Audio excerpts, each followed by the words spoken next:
Binji Sanjin Rubar Sa Shin Bishi Juji Mendon Dong Zhou Shi Nin Jen Bon De Sanje Xing Du Mig De Pyo Ba Zhugu Nam Da Chen Ha Ju Ba Shu Yi Dam Guru Rat Nam Ben Zhen Lan Kun Ni Yan Dar Ya Mi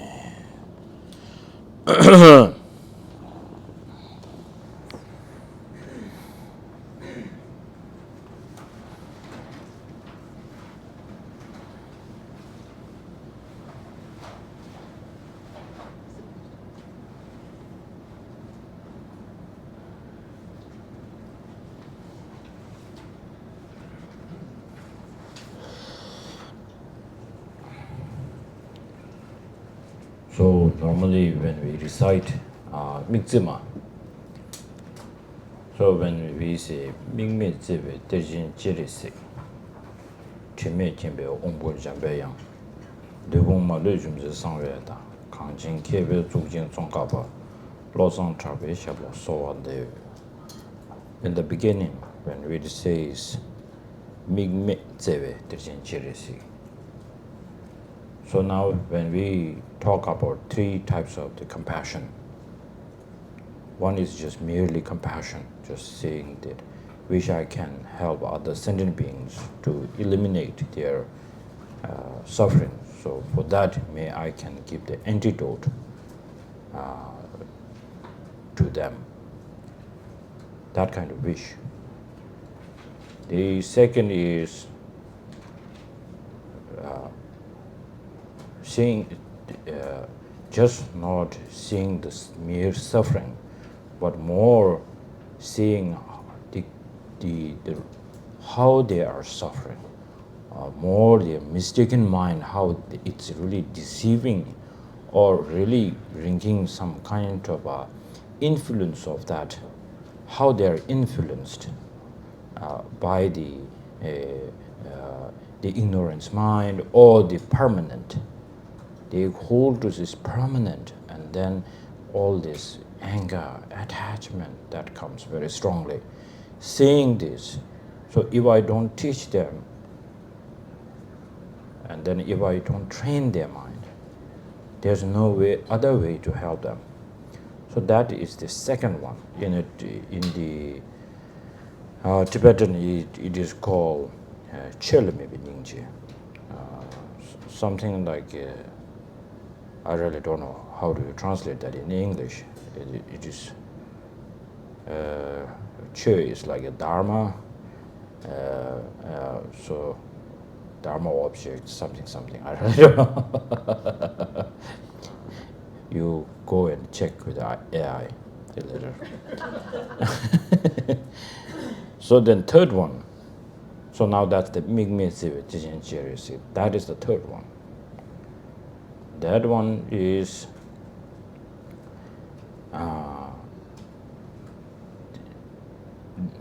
Mingpa Meba, the objectless. If you try translate directly, it sounds like objectless, but it doesn't mean there's no object. It means objectless because the one we grasp towards that kind of object, that does not exist at all. So it's very powerful. One of the biggest teaching antidote, once you have a strong attachment, then what you can use this syllogism, saying the person who I'm so attached towards, that take as object. And that how I hold to this object so dearly is not there. That week I cannot bring attachment towards that. Reason, the sign is that kind of object does not exist. How powerful is that? Normally in our life, we don't use this at all. We use like everything is perfect. that object is perfect, and then this way of my feeling is perfect. Everything is good, but I cannot get it. I don't cannot get a satisfaction out there, and I'm departing from that. That's the word. So, like one time, the great Shakyamuni, when he was discussing with his, let's say like his highly realized students, and then one student approaches from outside and then offers a realization, his realization towards a Buddha, saying that today I went in the market, a monk, he went to market, and then he sees a beautiful ladies in the market, and then he brings like a huge, strong attachment towards.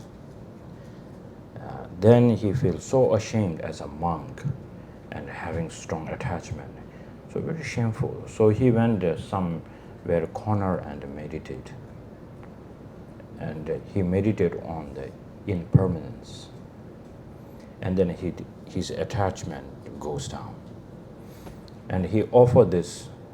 I use the antidote that you have given to me. It's been so helpful. Thank you, Buddha.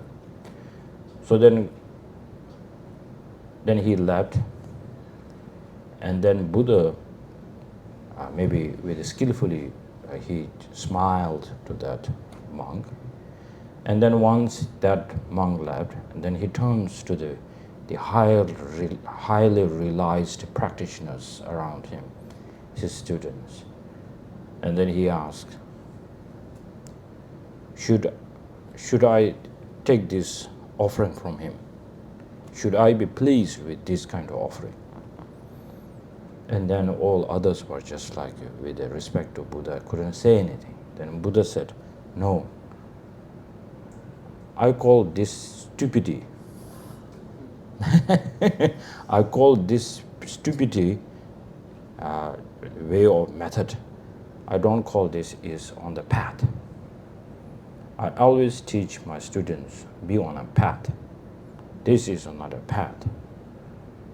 If he could, once he sees this attachment, and then just not going through the impermanence and everything, he could just say like, I'm so foolish, I am really bringing attachment towards the illusion like girl. With the illusion like girl, I'm getting the illusion like this feeling attachment. So if he has this kind of practice, then he don't need to go to this indirect all the way, like this circle, this U-turn, and all this all the way around. Just go directly. Say, that object where I am attached to does not exist. It's illusion-like. So that was the Buddha's teaching. Similarly, when we recite Mingme Tsebe Tejin Cherisi, why it becomes so powerful? So at the time when we look at our refuge, like Lama Tsongkhapa, that does not exist by its own. And the person who are really taking the refuge, that yourself, does not exist by its own. And even what you are saying through your mouth does not exist by its own. So then saying Mingme, just meditating that becomes so powerful. So this, as we say, and then Tseva, Mingme Tseva, Tseva means the compassion.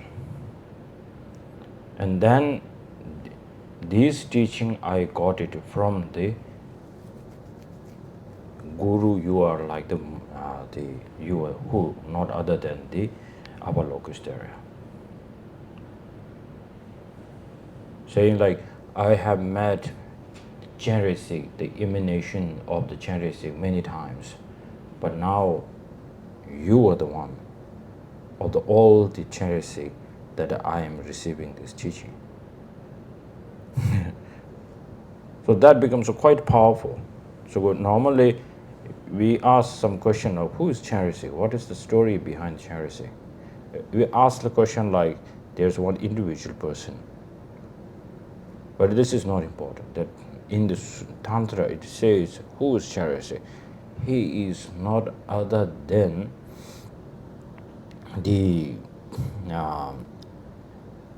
manifestation of all the Buddhas and the Bodhisattvas' great compassion, the form body of the compassion. That's our focus actually. So this is quite necessary when we take a refuge through the compassion. When we take a refuge, we need to have this kind of a connection. Once you, from your side, you need to feel there is so-called Dharmakaya in me, and there is so-called Dharma in that, and I really wanted to have that kind of Dharmakaya to be ripened within me. And then may I can give this to others.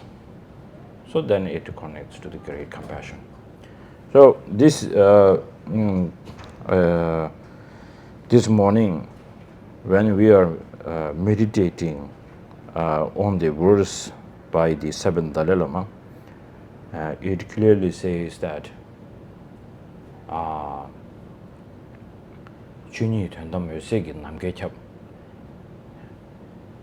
it is all the phenomena, all the yourself, all the phenomena.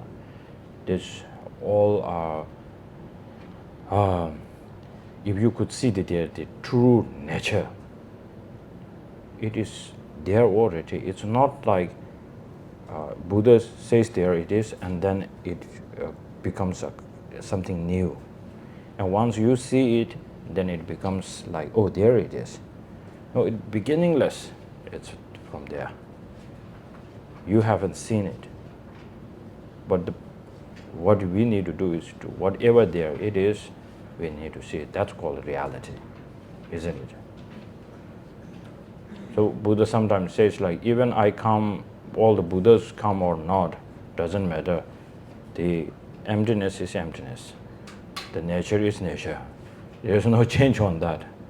So we are here to tell you what is through our realization, what we have seen. So this is why Buddha is important.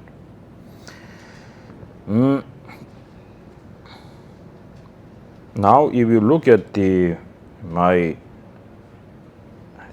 thesis, number 7, page number 7. Oh, not 7. Sorry. Oh, in Tibetan it's number 7, but in English,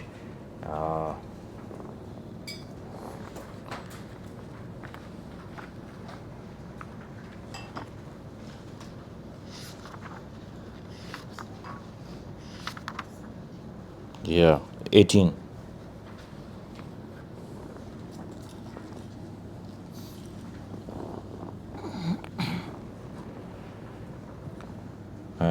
At the number 18,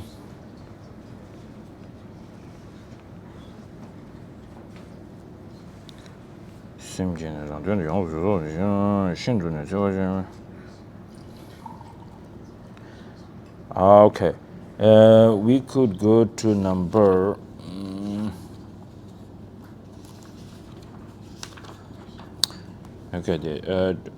21.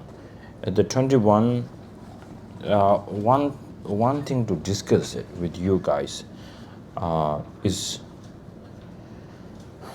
number 6.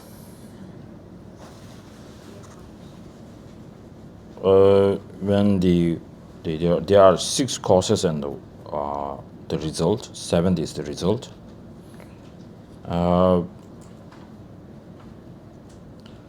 The 6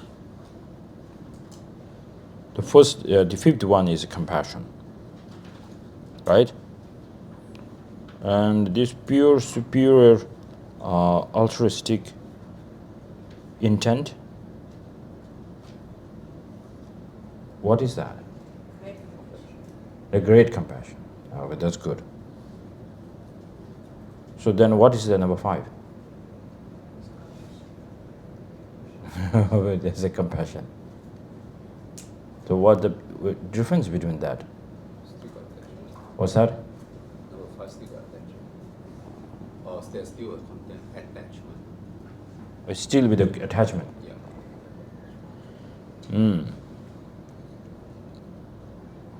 So, and then number 6, how do you say it's without attachment?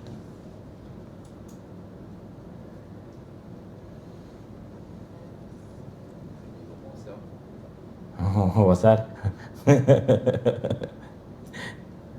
It's a bit a debate there.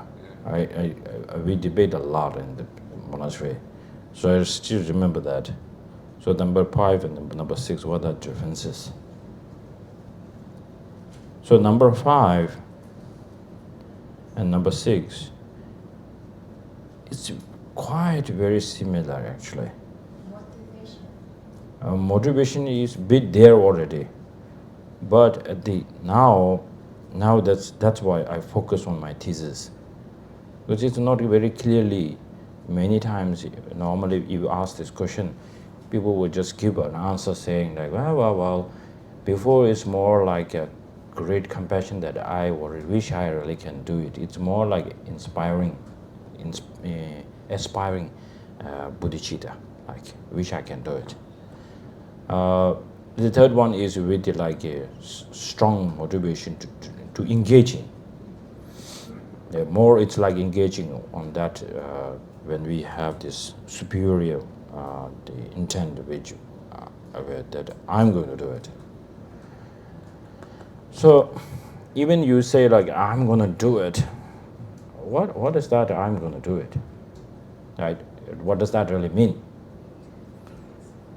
Like, I'm going to practice the generosity on 6 parameters. Okay, it's doing from the beginning that bodhisattva, not bodhisattva yet, but the person who is on that path, he's practicing that 6 parameters. So now if you look at the page number 22, can you see that in my confused appearance, that line, that's my real thesis coming up now. If there's some the well-learned people, so then I'm in a problem here because this is my theory. So, so I always feel these are the most important part. Why there are 2 differences. Even both are compassion. Number 5 is the compassion. Number 6 is the compassion.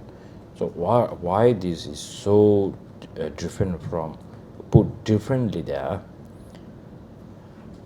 So now, if you look at that, should we read it together? So maybe some people haven't read it then. In my confused appearance, at the time of the 7th, the instruction of the pure altruistic intent by the force of the great compassion, to the extent of thinking about the meaning of the form body, seeing that without obtaining the Dharmakaya, the form body cannot be obtained. Wishing to train the Dharmakaya, one must train an ultimate bodhicitta. That's my theory. So now, because the person who really wanted to actually help sentient being, they have to have a wish to become a Buddha. So once they are looking to become a Buddha, remember how many you have learned about there are 21 types of bodhicitta, 22. You heard, right? 22 types of in Abhisamaya Alankara. So in there, like only the king like bodhicitta is the the real one. Other one is to train your mind, like shepherd like bodhicitta. Like shepherd like bodhicitta, like may others become a Buddha first, then I can become a Buddha later, to bring your pride down. All these are types of the bodhicitta here. But the actual one is only the king-like bodhicitta. So why?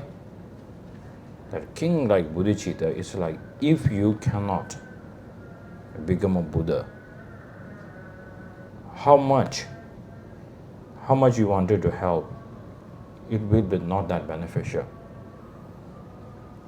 So wish to become a Buddha is there, and to form body, of course, but then to become like a king, that means like not to become like king like the political king, but it is more like Dharmakaya. If I don't get the Dharmakaya for myself, and then I cannot become available for others. So that's the way I think in this superior intent. What's that? Superior, altruistic intent. So if this is the where now, in that time, in this sixth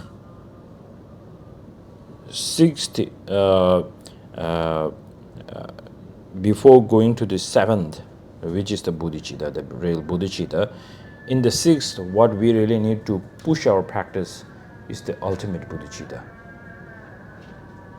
If you really wanted to become, to have the Dharmakaya, so in these practices, in these practices, if you have to put the ultimate bodhicitta's practice, this is the borderline. This is the where we need to keep it on the sixth.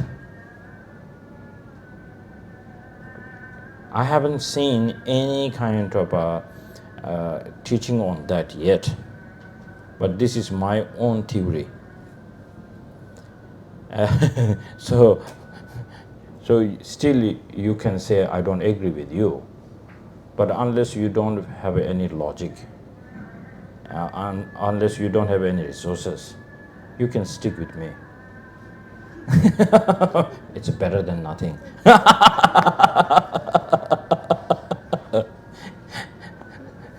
So yeah, that's the one thing, and that's why the great Atisha, even he knows how to bring the ultimate bodhicitta, but this training, the first 2, 3, 4, 5, and that 6 until 6, still he needs a bit of a training from Selingpa, which is to bring not the Dharmakaya, which is the Rupakaya. So in the Abhisamaya Alankara, how to generate the Rupakaya, it's clearly there. So that's why he came here to receive this teaching from that master. And in India, there might be some teachers, fantastic teacher, but he's the one who has the realization. Now that becomes very important here. Once that person is realized, he has the realization, and then person who is a right person, who has kind of a ripened karmic connection, and gives this teaching, automatically works perfectly. So then this is one kind of answer to the people normally ask a question. If you can get so many answers from AI these days, and why do I need a teacher? This one is the one now. How much AI is well trained or expert, but can we say that thing has a realization? And then once you take a refuge in that, will you get the realization? It doesn't work. So that's the one. So now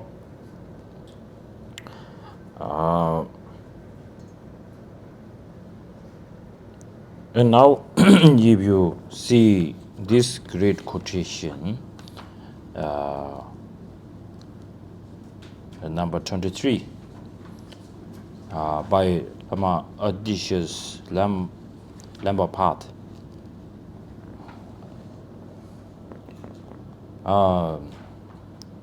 Wisdom devoid of means, and the means devoid of wisdom, these are thought to be bondage. Therefore, never abandon either. So, top down tebe, shut up that tebe, top. This is very, very important. So, a compassion. If this compassion, you have a compassion which is not held by the wisdom, what will this practice call? It's a good practice, but actually that kind of practice is never going to be on the path. Remember what Buddha's questioned to the highly realized students. He said, even meditating on impermanent, he's saying, oh, I don't call this is a path. So now this is where it goes, the path. When normally we say, Teyatha, Gade, Paragade, this is a path to path, the 5 paths. So going to path to path means which is held by wisdom. So we need to adapt this practice. So for bodhicitta, a conventional bodhicitta, what some great beings will do, I'm drinking this water for the sake of sentient beings.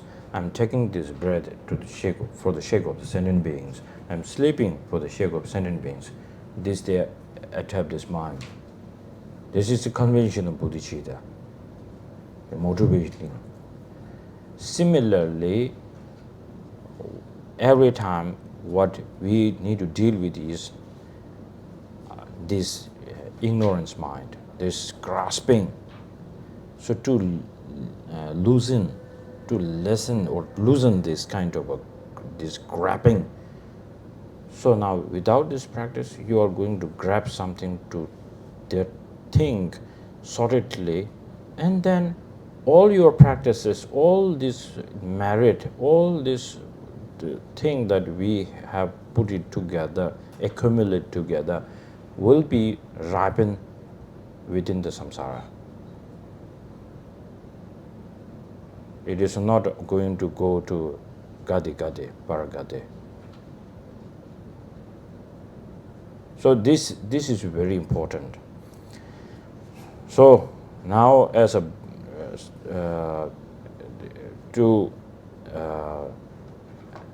this word by the the verse is the one of the main verse of the Lama path by Adisha, which he taught in Tibet. Normally, in Tibet, Adisha does not give so much teaching on emptiness in Tibet. He gives more the mind training, then more he's influenced by the Silingpa and always praise the kindness of sentient beings. But then, in this text, in at the end of the text, then he brings this teaching on emptiness. And then in the Lama path, he said, without knowing emptiness, that will be not give you ultimate happiness. It will give you samsara happiness. So, if you want the ultimate happiness, then you have to actually go through Nagarjuna's root of wisdom. Then he gives a few the syllogisms of the Nagarjuna, which is in the root of wisdom, and then he says you need to practice that. He gives you this a hint.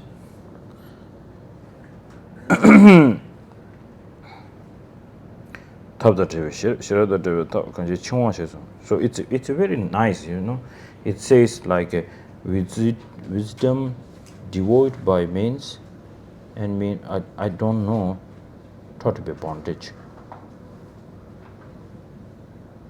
So here I don't know this English very well. So it sounds like Tapdan Tewe Shirab. Tapdan Telva. Tapdan Telva means the wisdom which is not held. Wisdom is not held by bodhicitta is how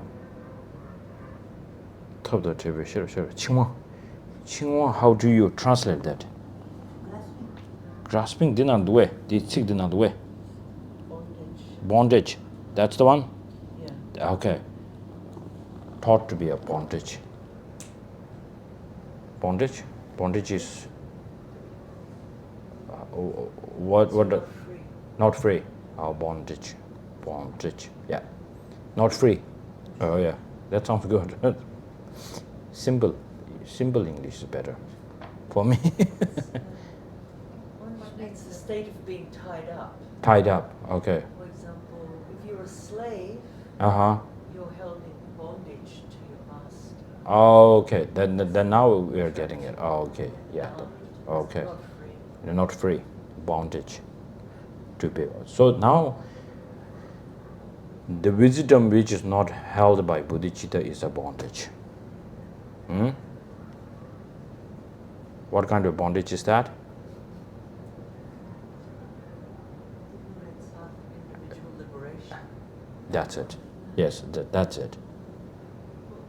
That is individual liberation, which is, if I'm good, that's okay. I'm in peace.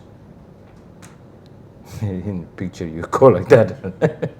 That's the sign. All other people are crying and you just go like that. So that kind of attitude. I'm in peace, meditating. In a meditative occupies, I'm happy. So that kind of is also a bondage. If you close your eyes, okay. But if you open your eyes, you can't see that. So it's better to close your eyes again. So that's it. Of course, now the person who has a bodhicitta, and then the method is there, wanted to help, held by this very precious mind, great compassion is there. You're not getting tired. You love everybody equally, and whenever you're needed, you will be there, helping them tirelessly, day and night, and you don't complain at all. And complaint is like, how can not I do more than that? Okay? Well, at that time, with this kind of a attitude, this kind of way of practice, if that practice is not held by wisdom, then there's a bondage. That's a bondage. What kind of bondage we are talking about here? Samsara. Yes.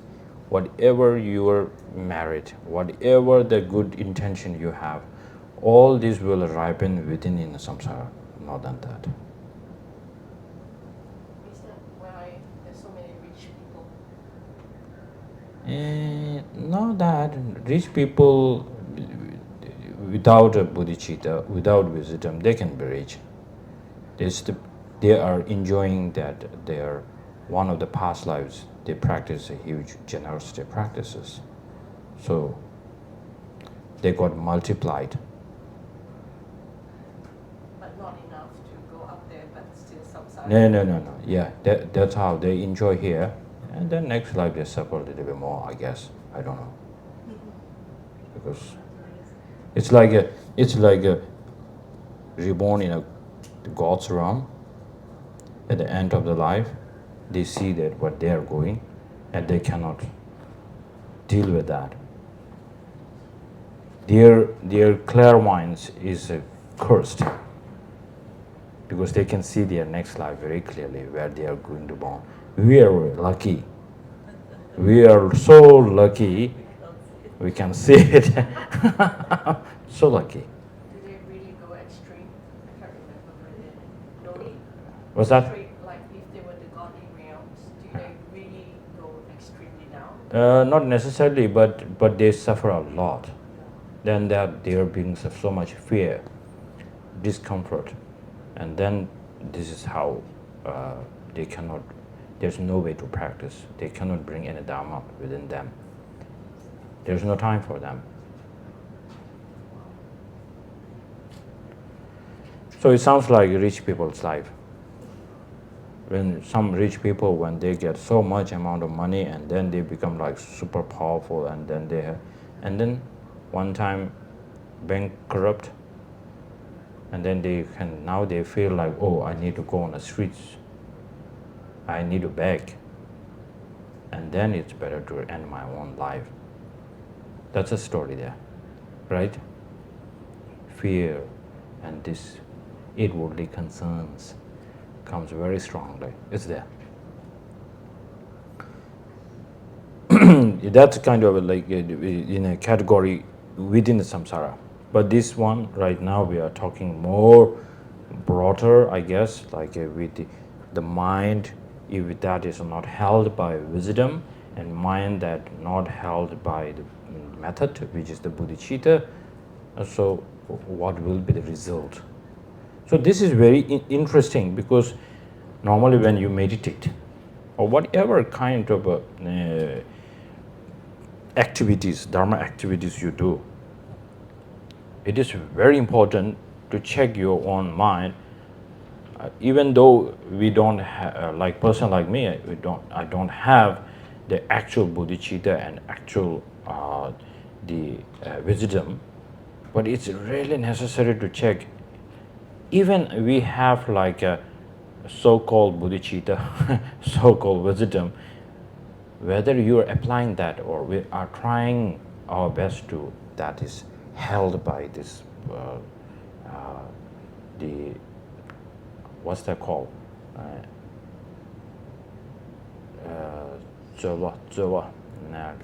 And what's the word for that? I know that now. I forgot that. Untribed. What's that? Uncontrived. Uncontrived. Uncontrived. Yeah. It's natural. Just comes. That natural. The other one. Contrived. That's it. Contrived. Even you have a contrived bodhicitta. But then you need to see, oh, what I'm just reciting, Om Mani Padme Hum, I'm saying a very beautiful and a very powerful mantra, but it's not held by bodhicitta, contrived bodhicitta, contrived wisdom. It's not held by it. So then you need to stop, and then you have to recite with the mind. You need to generate mind, that you need to bring the motivation again, and then try to go through the practice. Because this one of my teachers, what he does is he sometimes he do this his sadhana, and then in the middle of the sadhana he stops, and then he will check his own mind and say, well, up to now what I'm saying, I say many powerful things and visualize so many powerful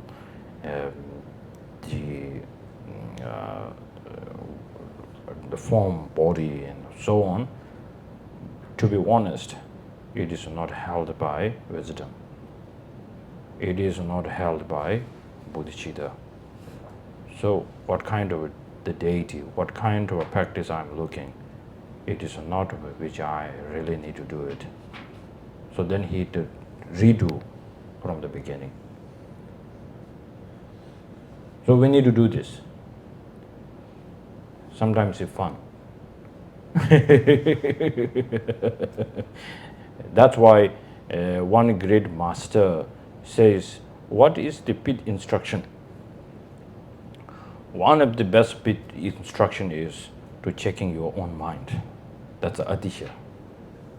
Checking your own mind, and then you see that it is not doing the mind, or the behavior that you have is not following the advice of the guru or the sutra, and then trying your best to be on that, back on the track. That is called pit instruction. That's quite important. So the mind which is held by, this is very powerful. Because we cannot bring the actual bodhicitta and emptiness, but in our normal life, mind is so powerful. We have so many things that once your mind is held by attachment, that mind is held by anchor. Even you have your favorite restaurant and a favorite dish in that restaurant, but you are on such a you got upset, or aversion arose in you strongly, and then you were offered your favorite dish. That it might taste better than yesterday when you are in good mood, but of course you will not enjoy that at all. Even you try to put that in your mouth, you won't want to feel it. That is why your mind is held by anger. So mind is powerful. So your mind is full of joy, like you won a lottery, 1 million, or let's say like not the Indonesian million, huh? Like the real million, $1 million jackpot, okay? You got that, and then you are enjoying like just a simple burger. You really enjoy that. You were super happy, right? It is not this mind is held by that, and it's so. So similarly, when we do our practice, Normally we rush to do our practice because we are not enjoying it. Who would say like, oh, I still have to do my practice, oh my goodness. Nobody says that.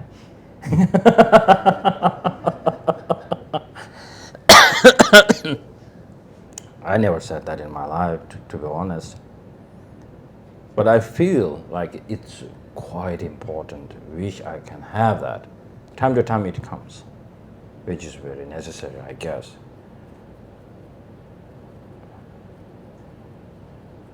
So, this we need to from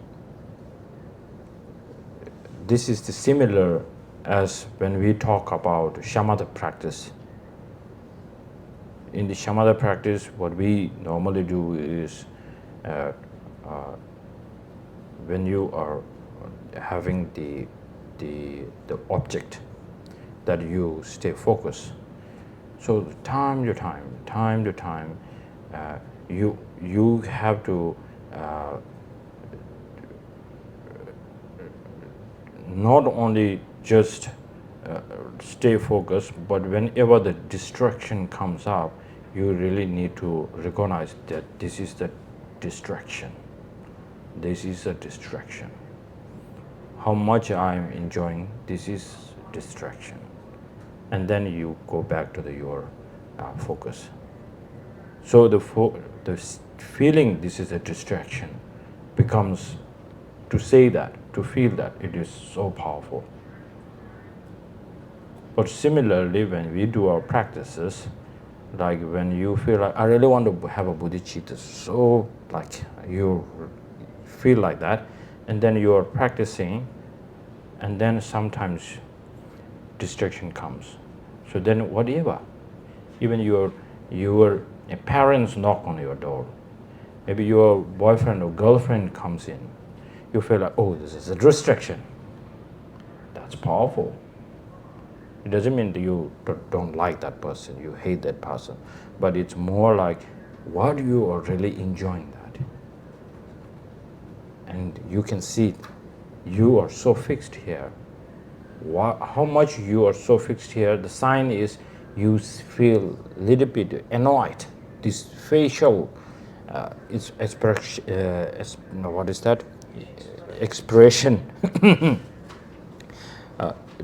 will tell you that you feel annoyed, like the angry teenagers when they are enjoying their show, and then you tell like, oh, you eat now or something, and they say, stop it, mama. Like they don't mean that, because they are so focused.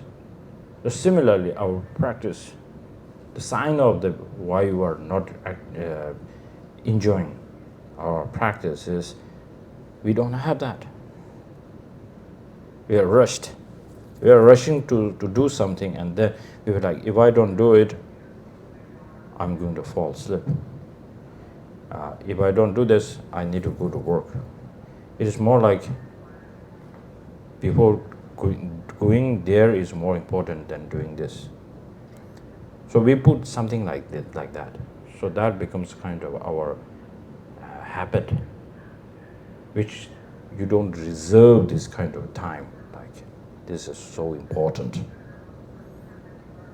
So if you don't that as a priority, prioritize this timing, then problem is you cannot, whatever you do in your life, your daily basis, you cannot bring this as you cannot help by this kind of practice in your daily life. You go to job, you're stuck in traffic, you cannot bring this out. So your practice is just left on your cushion. It's for a few minutes, you feel it, and you cannot bring that out because you didn't enjoy it. So once you enjoy it, like you enjoy the movie, and then once the movie is finished, you just can talk all this. We know it's just like a kind of theory or some kind of fiction, not real, but you really enjoy to discuss about that. And you will say, oh, in part 2, what will happen? Oh, so excited. So it is influenced by that joy, enjoyment. So, yeah, this is very important. This is so important. So then we need to, whenever we say this, some kind of positive practices that we do, we really need to bring awareness how it is influenced by these two superior practices. You need to check it out again and again and again. So, okay.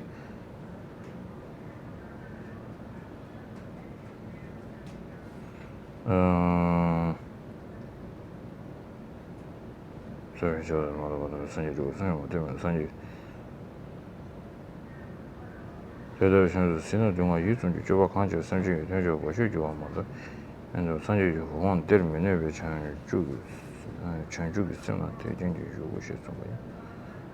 yeah, then in my this the remaining as yesterday when I told you to read about, it's the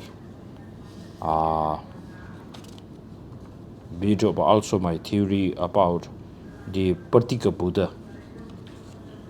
Did you find that? Yeah, 23. So this is something that you can read it. There's nothing much more to discuss on this, but this is normally people don't know what are the differences between the Patika Buddhas and the hearers, and why the Patika Buddha will try to accumulate more merits. They really don't have an answer for that. So I try to put it there. So whether this is right or wrong, I don't know. But this is where it looks that could be the solid reason for this. So that's why I added in this.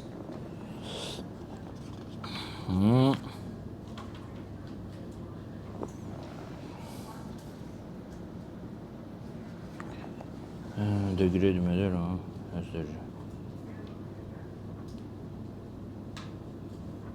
what is the great audacious matter? Sorry,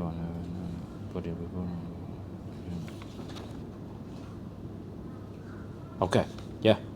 So now we take a break here, and then after this, we will discuss a bit about the. Maybe people have a question. I don't know. If people have question, we will take a question answer.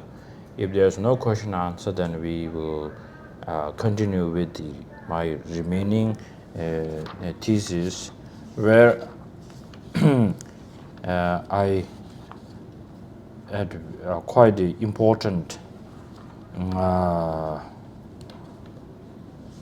subject, which is to discuss about what is the pit instruction. So it's just before.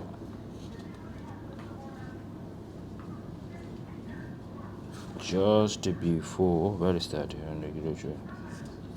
Changju Rinchen said. Sutra and Tantras, yes. Oh, somewhere, yeah.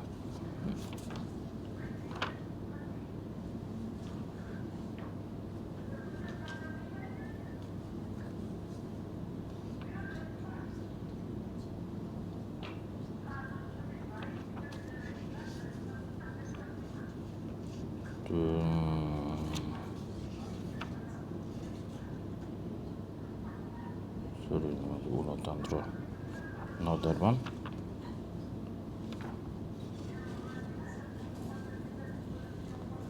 One should understand the equality in the version.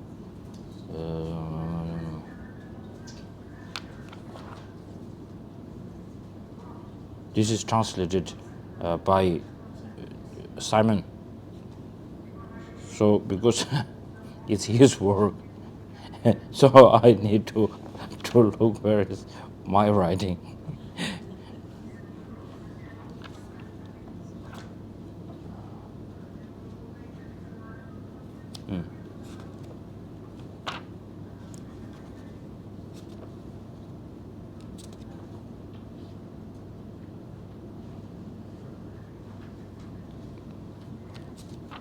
Oh, I think some here.